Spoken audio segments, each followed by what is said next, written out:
Amen. I have an announcement to make before we do our final song.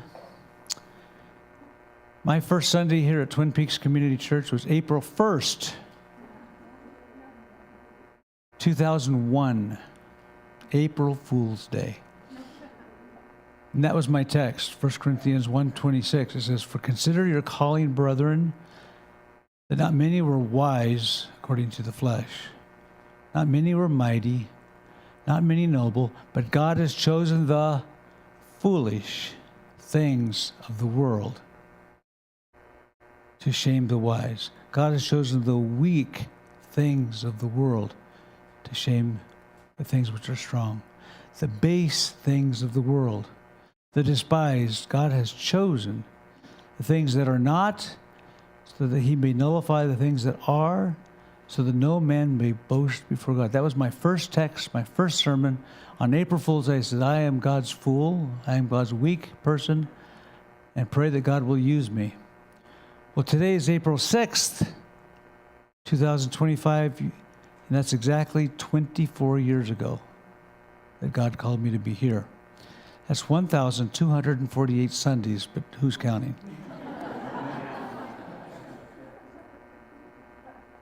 I'm turning 70 years old next month, May 28th, so a month from now. And I'm thrilled that God has seen fit to let this foolish man minister so many years.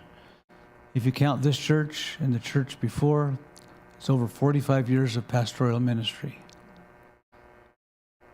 Most of you know that I'm now dealing with some health issues.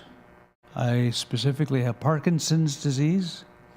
Fortunately, it has not shown itself in tremors and some of the other exterior ways, but I have every other symptom. And fortunately, too, I have responded well to the medications. I seem to be functioning fairly well right now, but I am getting weaker. I know it. I'm not able to run or do stairs or do stuff that I used to do. So I must face reality. This disease will progress, and my health will digress at this age. So I believe it's time for me to slow down and take a lighter load. So today I'm officially giving my 1-year notice.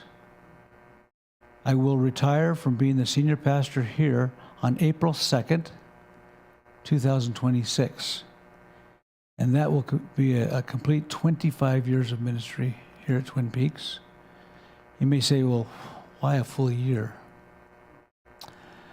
We, myself and the elders, want to give ourselves plenty of time to transition well. We don't want it to be abrupt, where I just am gone and somebody else comes in. We want to move slowly from one pastor to the next. You may be wondering, who will be my successor? And that is a topic not to be discussed by me as much as the elders and the members. They need to choose who that successor will be. So you'll be hearing more about that in the next few months as we transition. When that person is chosen, my verse will be, he must increase, I must decrease. Over that year, we're going to see an increase in the new leadership and a decrease in the old leadership. Some will ask, well, will I still be involved in Twin Peaks after I retire? I'm not going to pastor another church somewhere. I'm not leaving. I live next door.